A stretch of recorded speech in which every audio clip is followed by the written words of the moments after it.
Hero దళపతి విజయ్ కి దెబ్బ మీద దెబ్బ పడుతోంది. అటు రాజకీయాల పరంగా ఇటు సినిమాల పరంగా వరుసగా చిక్కుల్లో పడుతున్నారు.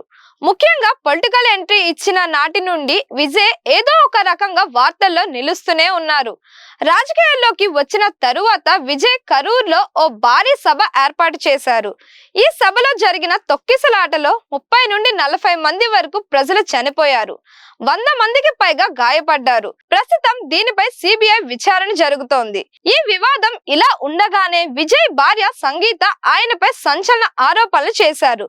కుటుంబాన్ని విజయ్ పట్టించుకోవడం లేదని, ఓ హీరోయిన్ తో తిరుగుతున్నాడని, ఆమెతోనే రిలేషన్షిప్ లో ఉన్నాడని ఆరోపించింది.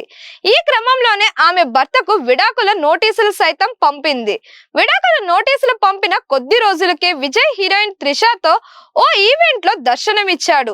దీంతో విజయ్ రిలేషన్షిప్ లో ఉన్న ఆ హీరోయిన్ త్రిషనే అని కన్ఫర్మ్ అయిపోయింది. ఆ తర్వాత విజయ్ భార్య ఓ ఎమోషనల్ పోస్ట్ పెట్టగా, నీకు నేనున్నా అంటూ అర్థం వచ్చేలా త్రిష మరో పోస్ట్ పెట్టింది. అలా ఇద్దరి రిలేషన్షిప్ దాదాపు ఖరారు చేశారు. ఈ క్రమంలో అధికార పార్టీ ఇదే అదనుగానే చేసుకొని విజయ్ పై విమర్శలు కురిపిస్తోంది. బీజేపీ నాయకులు సైతం విజయ్ ను టార్గెట్ చేస్తూ విమర్శలు కురిపిస్తున్నారు. కుటుంబాన్ని పట్టించుకొని వాడు రాష్ట్రాన్ని ఏం పట్టించుకుంటారు అంటూ కామెంట్స్ చేస్తున్నారు. తమిళనాడు ఎన్నికల వేళ త్రిష వ్యవహారం విజయ్ కి తలనొప్పిగా మారింది. ఈ వివాదాలు ఇలా ఉంచితే విజయ్ చివరి సినిమా జననాయకన్ కు సైతం వరుస షాక్లు తగులుతున్నాయి. జననాయకన్ విజయ్ చివరి సినిమా కావడంతో దీనిపై భారీ అంచనాలు నెలకొన్నాయి. తమ అభిమాన హీరోని చివరిసారి స్క్రీన్ పై చూసేందుకు అభిమానులు 1000 కళ్ళతో ఎదురు చూస్తున్నారు. కానీ సంక్రాంతి పండుగ సందర్భంగా జనవరి 9న ప్రేక్షకుల ముందుకు రావాల్సిన ఈ సినిమా సెన్సార్ బోర్డు అభ్యంతరాలతో వాయిదా పడింది.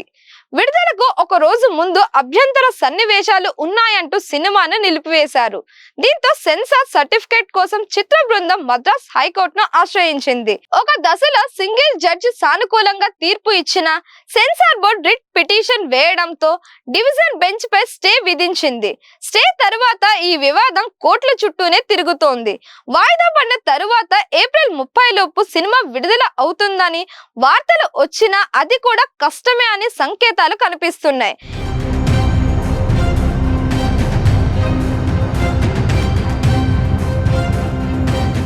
ఇక ఇప్పుడు జననాయకన్ కు కోలుకోలేని దెబ్బ తగిలింది.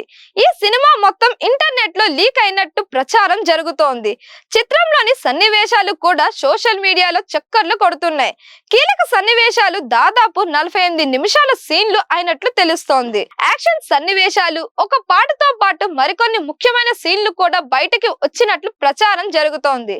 ఇప్పటికే చిత్ర యూనిట్ దీనిపై పోలీసులకు ఫిర్యాదు చేయగా కేసు నమోదు చేసుకొని విచారణ జరుపుతున్నారు. ఇలా వరుస వివాదాల్లో విజయ్ చిక్కుకోవడం వెనుక అధికారిక డిఎంకే హస్తం ఉందంటూ ఆరోపణలు వస్తున్నాయి. తన సినిమా విడుదల అవ్వకుండా డిఎంకేనే అడ్డుకుంటుంది అంటూ విజయ్ ఇప్పటికే కామెంట్లు కూడా చేశారు. తనను ఎదుర్కోలేక సినిమా విడుదలను ఆపేస్తున్నారని ఆరోపించారు. జననాయకన్ లో ఎలాంటి అభ్యంతరకర సన్నివేశాలు లేకపోయినా తనపై కుట్ర చేసి మరీ సినిమాను ఆపేస్తున్నారని అన్నారు. ఇక ఇప్పుడు సినిమా మొత్తం లీక్ అవ్వడంతో దాని వెనుక కూడా అధికారిక పార్టీ కుట్ర ఉందని విజయ్ అభిమానులు ఆందోళన చెందుతున్నారు. కావాలని తమ హీరో సినిమాను లీక్ చేశారని మండిపడిపోతున్నారు. మరోవైపు పబ్లిసిటీ కోసమే విజయ్ తన సినిమాను తానే లీక్ చేసుకొని ఉంటాడని డిఎంకే నేతలు ఆరోపిస్తున్నారు. మరి ఇప్పటికే నెట్టింట లీక్ అయిన సినిమాకు విడుదల తర్వాత ఎలాంటి టాక్ వస్తుందో చూడాలి. మరిన్ని ఇలాంటి వీడియోస్ కోసం మన ఛానల్ ని లైక్ చేయండి, షేర్ చేయండి, సబ్స్క్రైబ్ చేయండి.